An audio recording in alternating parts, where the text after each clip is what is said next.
My name is Brandon Bias. I'm a planner here in the local office of Goodwill Mills in Kaywood.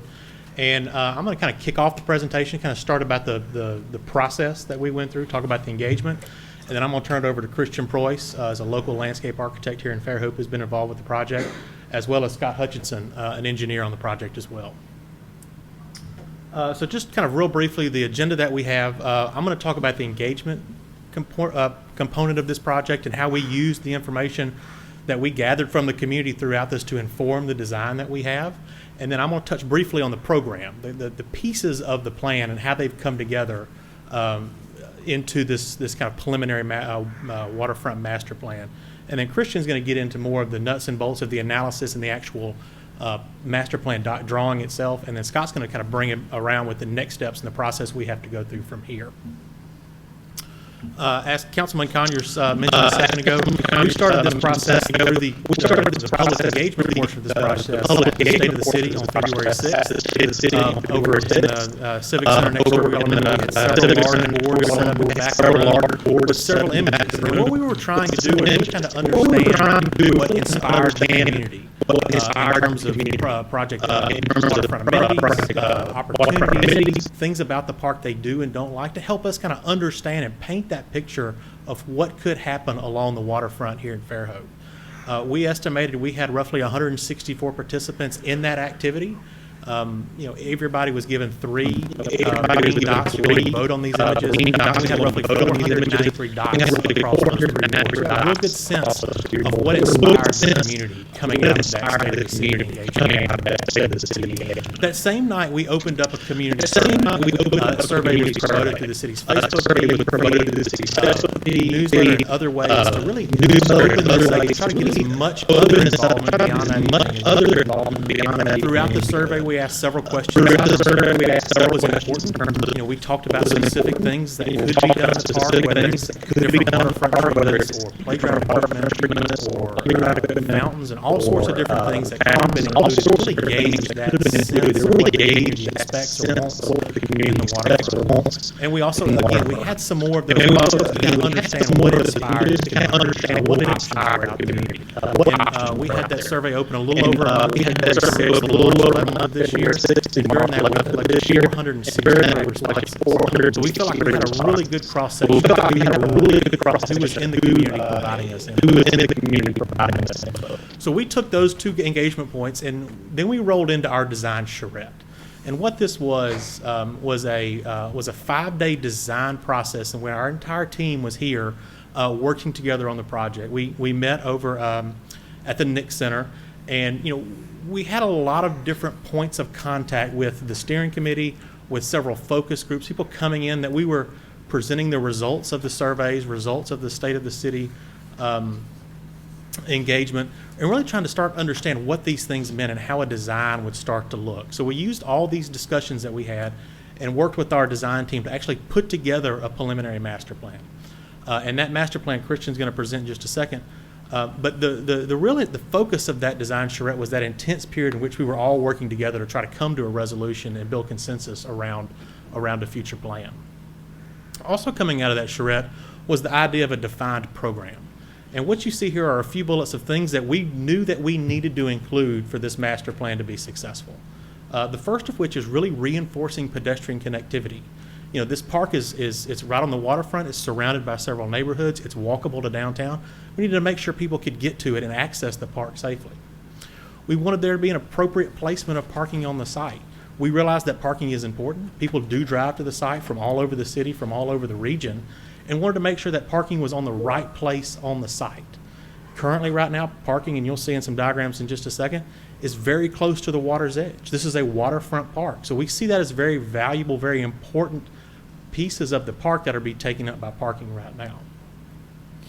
We wanted to take the opportunity through the bluff stabilization component of the project and look at ways that we could use that bluff space for both active and passive recreation. We have to come in as part of this grant and reinforce that bluff to prevent it from continuing to fail. So looking at ways, how can we activate that space and make it useful in that process? We wanted an active interface with the bay. This is a waterfront park, and the community here cares deeply about that. We wanted to look at ways to now use that waterfront and make it active where people can go and enjoy it like they do in so many other places around the region. Pier improvements is something that really rose to the top of the discussion for us. It was something that we see as now being very important to improve some of the user experience along the pier through some very strategic improvements. We also saw a lot of feedback on the need of a restroom in the South Beach Park area. This was just about the time the restroom improvements were opening on North Beach. We realized there's a restroom on the pier, but we also heard a lot of need for a restroom in the South Beach area as well. The idea of a central formal space became very important to our team as we went through that charrette. We had a lot of discussions about how that looks and what it should feel like and things like that, because it's something that we realize it's at the core of the community's love for this park, is that space in the park, needing to have some of that formal circulation down along the water. We had discussions about a potential ferry connection near the pier. Knowing that the history of this pier was being part of a ferry terminal connection, is that potentially could come back in the future. And while we may not be programming that directly, we want to make sure we recognize that as a potential future and have space for that in the future. And then finally, the marina is a really important component there at the waterfront. We want to make sure we integrate that and the yacht basin and potential improvements there to make that facility more feasible in the future. With that, I'm going to turn it over to Christian to talk a little bit about site analysis and get into the plan. This is my first non-Zoom meeting in about a month, so bear with me. So all of y'all are very familiar with this site, looking at about 10 acres within the project area, about 1,500 linear feet of waterfront along the water's edge from just to the north of the roundabout and the fountain area to the south.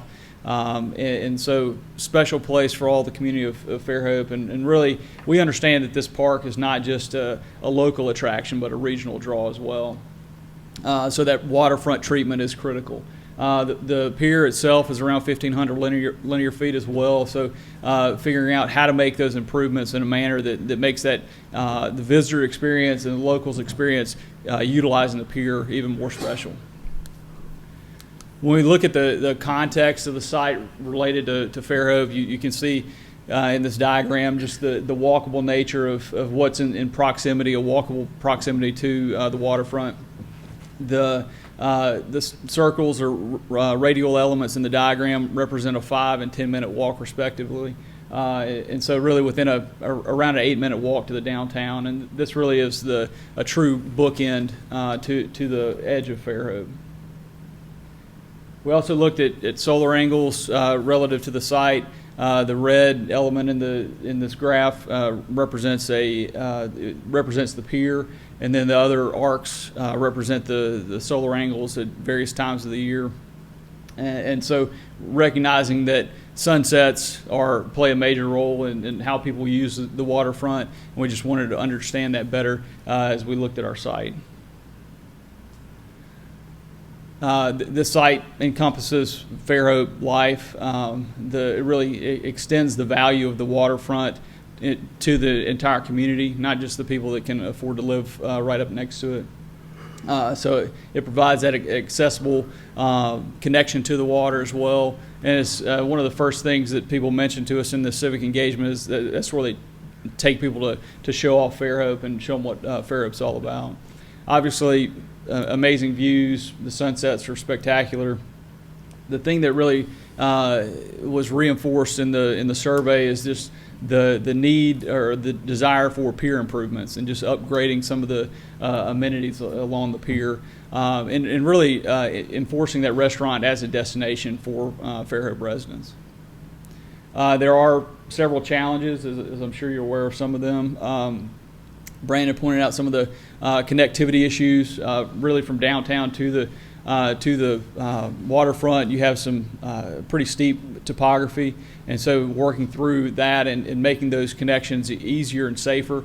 Really, also from a walkable framework, the bluff is about 30 feet higher than the lower level waterfront. So traversing that grade, other than the steps that are currently there, is one of the things we spend a lot of time evaluating. And then parking, as you look at this site, and realize the amount of infrastructure on arguably one of the most valuable pieces of property on Mobile Bay is dedicated to parking, it really negates some of the value of what could be a significant green space. And so our steering committee went through several different concepts. As you will be able to see, some of the good ideas that came out of that process really morphed into a beautiful plan.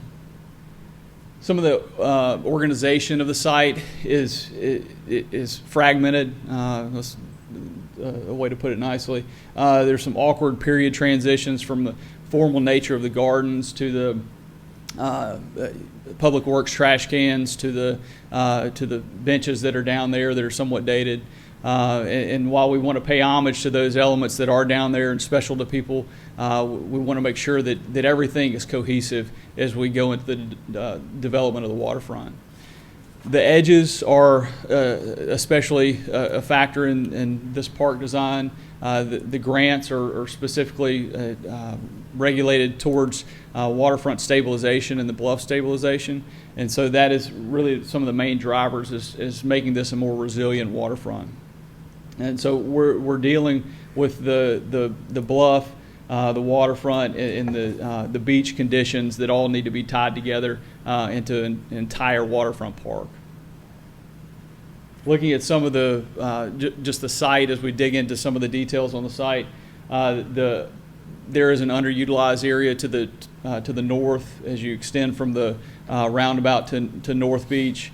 That's basically an underutilized green space that has no real waterfront value other than people just kind of passing between the roundabout and the North Beach parking infrastructure. The significant terrain I mentioned earlier, you are dealing with a bluff condition, which creates some wonderful views, but also some challenging erosion issues. A lot of important views. I mentioned the connection on Fair Oak Avenue as it connects to the waterfront. There's some challenges there from a grade standpoint as well as just the safety standpoint with vehicles coming around that corner onto Mobile pretty fast and pedestrians trying to cross and enter the waterfront in that location. Also, just the edge along Mobile Street and the interface with the park and pedestrians running alongside the park, it creates some challenges as you're driving or biking and walking along that edge. And so we wanted to look at that and how we could improve that from a pedestrian safety standpoint. And then you look at the bluff and making those pedestrian connections between the bluff and the waterfront. You see again that topography takes up a significant portion of the waterfront green space, and so as Brandon mentioned, we want to see how we can utilize that and maximize that as a feature of this park. One of the opportunity zones that we figured out as we were looking at the entire footprint of the site is the far beach on the southern end, and how we could incorporate that or expand upon that as a major feature in this park is one of the things we looked substantially at.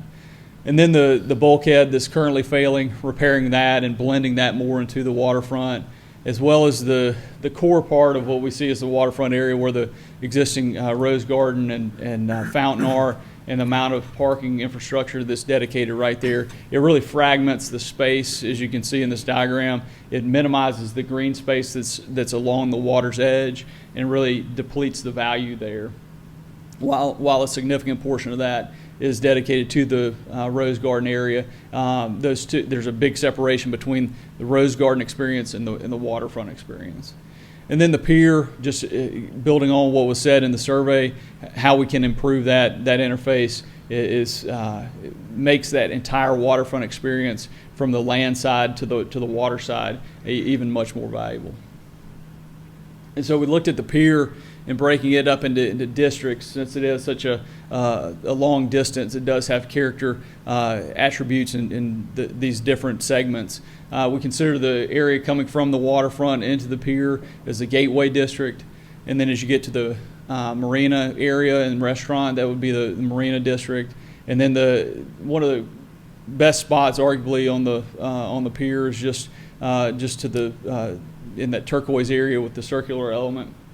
We see that as an opportunity to potentially have an expanded deck and potential access to the water. That could be a location for a ferry terminal if that ever came to fruition. And so really becomes a destination for tourists and visitors to come out to the pier and create a little more area to congregate alongside the pier, as well as a potentially better interface with the water. And then the last district would be the fishing district, which would really cater to the fishermen and start to look at the different characters of treatments along those areas, from railing to lighting, benches, and needs for fishermen on the far end of the pier, or some of the things that we're looking at as we get into further design. And so this is the master plan that evolved from that intensive workshop. We did go through, we started with meeting with focus groups and the steering committee, working through their feedback, showing them some of the precedents that we were thinking about, and then taking their input in the first 2 days, developed 2 conceptual plans, and then had the steering committee members go through the conceptual plans after being presented to them. And they evaluated the plans and really told us the things that they liked and did not like about the plans that were presented. And taking the dialogue and the feedback from those from that meeting at the schematic level, we took those ideas and morphed them into one final vision.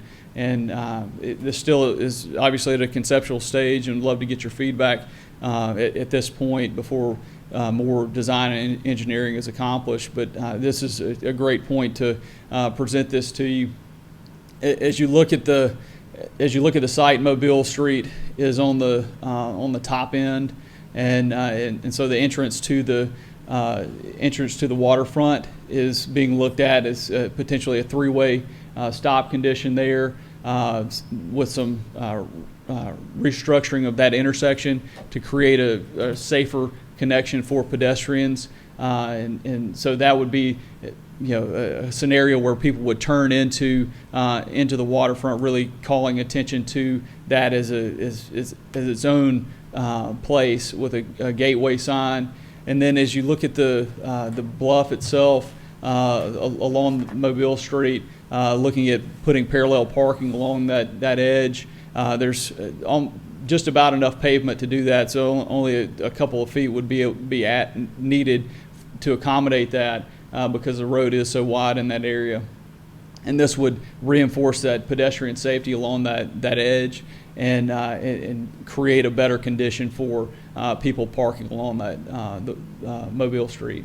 And then one of the big moves in this plan is to create some retaining structures by the gully, and then tapering into the park, and that would help stabilize the bluff, and also create opportunities for vegetated terraces to help soften that condition that's currently there.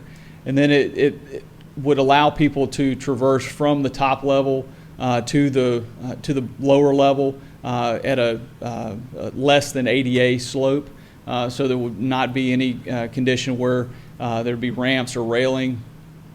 You would be able to walk continuously or push a stroller continuously from the top side of the bluff to the bottom, and so this creates an ideal scenario to make the park all inclusive for ADA use, as well as elderly or moms with strollers. And then in the edge on the green space to the right, you see the terraces going down to the beach, to a new beach. That would be considered the sunset seating gallery, with seat walls on terraces of lawn that could be some trees planted back in there for shade.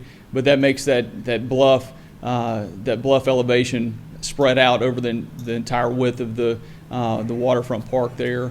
Also looking at a restroom being incorporated into that concourse level walkway that goes kind of in the middle of the green lawn terrace area, and so that would be actually built into the retaining wall and into the bluff, and would not obstruct views from Mobile Street. And then as you get into the core part of the waterfront, the circulation system changes quite a bit, but it pays homage to the desires to keep a formal centerpiece with a fountain in the center of the axis of the road tying in to the waterfront, with a roundabout, with the drop off at the near the pier. But the circulation would be such that people come down and make a loop and go back out, which is a tradition here in Fairhope, but also gives you the opportunity to park within a few feet of where the parking once was in this plan. And what, as you see from the previous diagrams and looking at this one, how much of that waterfront is dedicated to green space now, as opposed to parking at that pinnacle point in Fairhope. And then you have an opportunity to create a gateway into the pier and call more attention to that with swings along the walkways here that allow people to sit and watch the sunset. And then this newly created beach, a lot of the feedback that we received in the survey, as well as the civic engagement, was that people really like the idea of a softened edge there, which would entail sand, and so they love the idea of having this beach along the waterfront here. And so as we respected that desire, we created a nice sized beach that ties into the existing beach that I mentioned as that opportunity zone to the south, and really creates a unique experience and allows people to, rather than standing on top of a bulkhead and not being able to interface with the water, they're able to access the water as easily as they wanted to, with some steps in the area bridging the gap between the vertical height of the current wall that's there where the parking is down to a lower level at the beach level. And so that would accommodate a great spot for, again, viewing the sunset, or for events, small events with a pavilion at the top of those steps. And then looking at that opportunity zone to the north, the area that's currently, there's some driveways and an improved restroom on that north end. We would just repurpose that entire area that was parking that we're now repurposing as green space. We're mitigating that parking just about the same number that was in that area to the north beach and into that opportunity zone, with access walkways on both sides that tie you into the waterfront framework, and connections to the existing pier, as well as a potential ramp for kayakers to get their boats down to the water's edge. So as we look at this in perspective, looking out over the pier back towards the waterfront, you can kind of see this in three dimension as you look at the rose garden and fountain. Arguably, I know it is the same square footage as currently there in Rose Garden, is still dedicated to Rose Garden and fountain space in that roundabout. And then you have the increased green space along the water's edge with a railing and gateway elements. And then as you traverse into the South Beach Park, you have a newly created beach with the terracing system and the walks that take you up to the bluff edge, and it really creates a nice sequence of being able to view the water as well as the sunsets from that terrace green space. And then you can see the gateway element as you come into the site from Mobile Street, and just how all that framework is substantially improved. And as you look out over the terrace, it just creates a nice, usable space transitioning down from the top level to the waterfront level. And with that, I'm going to turn it over to Scott Hutchinson to talk about next steps on the plan.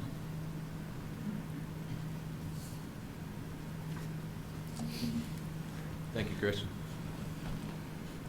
What we have been doing since this was first created was taking this really good-looking picture and getting all engineering with it. And we took the existing topo that we performed of the whole area and basically dropped that on the topo And then we started doing some grading work, trying to identify any potential fatal flaws, because we didn't want something that looked so great just to not be able to work just because of topography or things like that.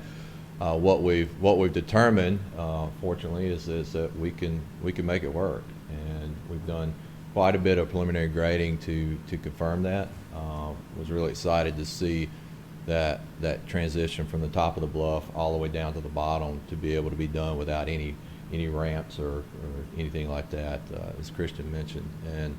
And the parking spaces, once we drew it to scale and put the appropriate size spaces in and all that, worked out really well too. So for right now, I'm happy to say it appears to work. And what we're looking for is obviously some feedback and some guidance on we're ready to move forward with design and permitting. The critical factor for us to meet the deadline that we have to meet next spring is permitting, primarily for the beach. I mean, any features in the water require core permitting, and there's time associated with that, as you know, and so the sooner we get started on that permit, the better off we'll be on meeting the schedule. Nothing else I really see is has any problems created by the current condition of the virus we're all dealing with, but the ability to move forward with the permitting is pretty important. So just love to answer any questions that you have, and we're excited to present this. I'm excited. It looks like something I can't wait to see come to fruition. Council, questions? I have one. The existing retaining wall around the pier gateway that failed last year, is there any design work to decide whether or not more extensive repairs need to be done to keep that wall safe? Or my understanding, everything we did was a Band-Aid. I would say yes. It's currently staying a Band-Aid and until we implemented what we have planned here, which is to basically remove that bulkhead and replace it with some hardened edges, and then build the beach. The beach that you see is really where that bulkhead is failing. Well, actually, it's the bulkhead that failed is more around the pier gateway. See the curve there that you see on the south side of the pier, where we have the beach starting. It's kind of where that hard concrete wall ends, and Right. the old bulkhead starts. That's kind of where the beach and the rock would start. But the bulkhead or the retaining wall I'm referring to is at the pier itself. That concrete wall at the pier I'm sorry. I itself. thought you were talking about that. Not the old wood one, no. This is the concrete existing pier or retaining wall starting at the gateway, heading left and right. Okay, sorry. No, I thought you were talking about that. Is anything gonna be done with that? Well, we'll just like other pier improvements or repairs, that'll be repaired, not anything. We're not proposing any new type of wall there or anything like that. Just I mean, is there any study gonna be done or looked at as far as, because it's obviously relatively old, and the way I understand it, the deadheads gave way. that I don't know. We'll definitely take a look at it. We'll have some geotech work. All this looks real nice, but that's mostly what I'm interested in, because if that wall falls in, we got a real problem with all this money being spent on other things. I understand. We'll look at it. Scott, I have a question about budget. Can we do all of this with the funds that we're going to be receiving, or is this going to bust the budget and we're going to have to come out of pocket? Our bet was that you would ask that question. I hope you bet on that question being asked. Right, no, great question. From what we've done is we're taking that preliminary design, and which essentially was a grading plan, that rough grading plan, and then we looked at all the big ticket items of asphalt, concrete, retaining walls, dirt, fill, and landscape, and everything we could put down right now, and putting those numbers together, and then using the appropriate percentage added to that to do a rough order of magnitude estimate, is what we call it. It appears that we can accomplish this with it. Was that vague enough answer? Sure. It appears. I was betting you were going to answer that way. Well, Another question. we did the best. Yeah, we as engineers and architects and landscape architects, we have the ability to see a lot of different jobs and a lot of different costs. So our costs are pretty decent. We can only work with the data we have right now. We're not far enough into the design to give you a really great answer, but we can give you we feel good about it answer. And Christian, you may have covered this. You covered a lot, and thank you for that. The parking area, is that going to be pervious parking or impervious parking, or has that been discussed? So, and just to kind of build on that,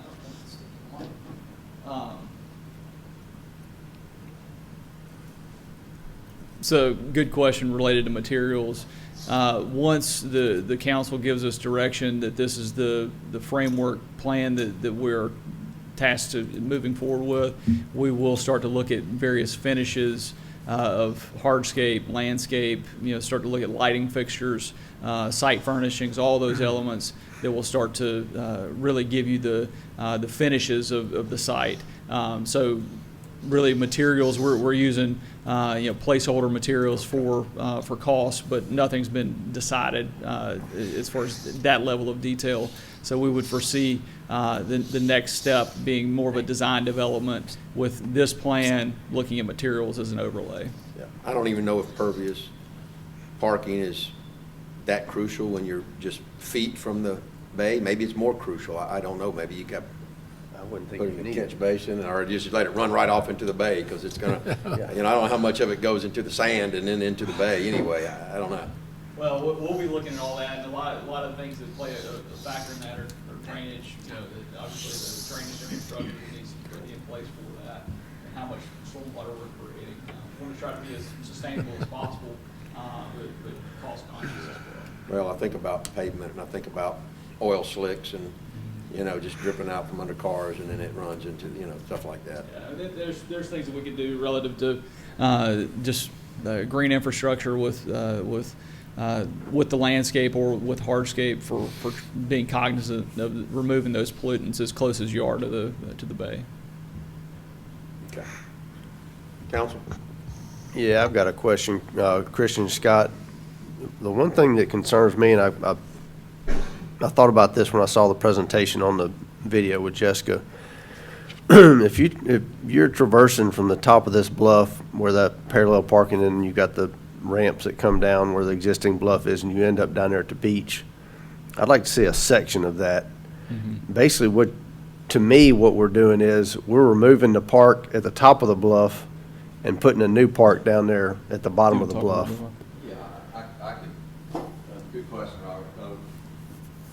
This is really rough, but if I can reach this, the slope that we're keeping below 20%, so you don't have any ramps or anything like that, basically follows this pattern from here along here. We change this curve a little bit and down to here. That gets you from the top to the bottom at less than 20%. This up here, we are not cutting in to the park up there, with the exception in most cases where this sidewalk right here is a little bayward of the drop off Of the edge, bluff, okay. The edge, yes. So we're not cutting into the Okay. park. Good question.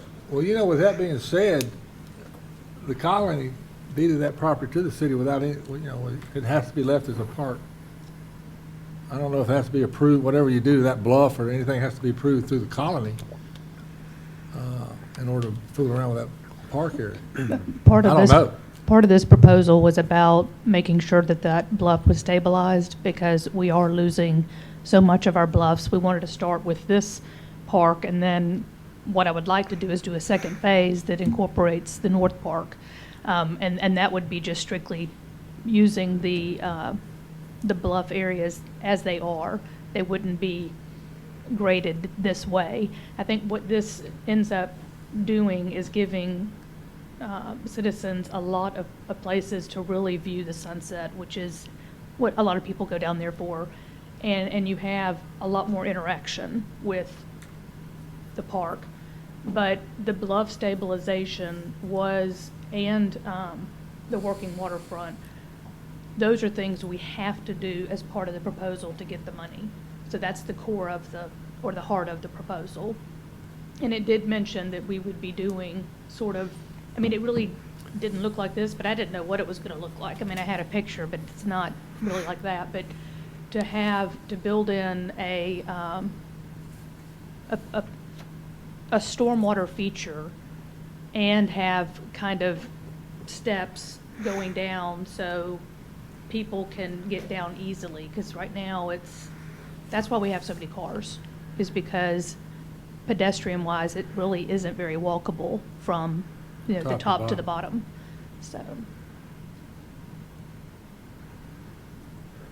When you say we're losing Bluff, how much, I mean, no, you're not losing. no, but you're saying the Bluff. Bluff, you know, we have to use Bluff stabilization as part of Oh, this. And I this is- understand that, that's what the grant is, but what Right. kind of documentation we have that we're actually losing? I mean, there's 50, 75-year-old pine trees growing out of that bluff. Well, we've added to the bluff, and over the years, we've had to add, and we're losing. In fact, north of the north beach where the duck pond is, there is a driveway, which it looks like it's private, but much of that driveway is our property. Those bluff areas are in dire need. I mean, they're crumbling. I mean, that's because water's running over the edge of it, but I mean, it's in bad shape. And the ones along the bluff, as you enter into the North Park, a lot of those bluffs have been, over the years, stabilized and in some cases added to, because we've lost some of it. So, I mean, this is the beginning, but all of the bluffs are going to need to be addressed. They are absolutely, necessary to keep what we have. I mean, obviously, there's a lot of residential above it. You guys need a nod tonight? Is that what y'all need? We would love it, but I mean, Certainly understand. we can't take official We action, do obviously. a lot of And I don't actions. think the official action is required, right, Jessica? Does anybody see any, just have any wanna heartache get or input. major changes?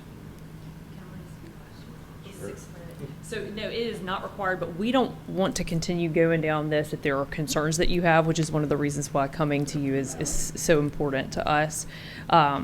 I think they've done an incredible job with the time that they've had, so we did want to make sure that we address any concerns you may have. We would love a nod. That would be awesome, because we are under the gun deadline-wise, but we understand that this is a lot of information, so. Yeah. I like it. I don't know why. I really don't find anything I could pick on. The beach, I guess, maybe on the south side of the pier, that new sand beach, I don't know why. I kind of hesitate at it a little bit, maybe because now we got all these beaches to maintain. I don't know about how much we're going to have to re-nourish that beach. I do see the jetties, which maybe were intended to mitigate that. Not really sure how people are going to get there, then they're going to walk down the hill from the parallel parking. The other thought I had was if you want to go to the main pier, the parking's quite a ways. I guess, they just have to, if somebody's handicapped, they'll, have to make it in a wheelchair or something like that. I There's guess a you could drop drop off. them off right there, drop them Yeah. off in the front, yeah. Will there be like an unloading zone there, do you think? Room for a car to drive past another car if somebody's, Yeah, I'll answer that one, and then the beach question as well. The right at the center flag, right here, as you get to the kind of the centerpiece that's on the axis with the gateway, the pier gateway, there'd be a drop probably for about 2 cars right there, or a bus or whatever. But that would be the dropping point. And then Councilman Burrell, we see those spots to the just to the north, right in front of the existing older restaurant and the Fireman's Hall. Right. Several of those would be dedicated to ADA parking spaces. And then lastly, on the beach part of it, I personally was hesitant to that as well, just thinking it would be more of a fixed waterfront. However, just based on the public input, the dialogue that we had at the state of the city, that was just a resounding element that kept coming up as a way to treat the waterfront, was the desire for a beach there. We have had the coastal engineers really overanalyze the shape and geometry of the layout of this beach, and they feel extremely confident that this would give us about 60 to 70 feet of good sand that would not require frequent renourishment. It's essentially the footprint model for the Grand Hotel beaches down there. So. Okay, that's a good analogy. Thank you. Yeah, and to add on to that, the Grand Hotel beaches, we've never added any sand to those. Right, yeah, I'm familiar with that one, so that's a great analogy. Okay. Council, any other comments? Anybody have any reservations? I just want to keep beating this dead horse, because I didn't think I got the answer I was quite looking for on that retaining wall. Well, And the reason is, it's kind of part of Jack's deal. If, worst case scenario, you got to tear the whole thing out and put a whole new one in. That's going to be a pretty good chunk of change. And it really needs to be looked at we will look at it. as far as what we're going to do with that wall, because, again, it did give way last summer. And there's a lot of problems because of the age of that wall. And from what I'm looking at here, I don't think a lot of study or a lot of thought was put into what to do with that wall. We have not, no, we have not. And looked should at we it. take it out, what's it going to do to add to the cost? Because that's a relatively expensive retaining wall because of the height and the location, everything about it. Put riprap in front of it. Huh? Put riprap in front of it. Well, I'm just saying, whatever you want to do is fine. It's just a function of, this is what the grant is actually for, is stabilizing that particular wall in essence. Well, And I think we need to do a lot more studying on it than what was done on it. We will. Okay. Thank you for pointing that out. It was for stabilizing the bluffs, but that bulkhead, we definitely have to look at it.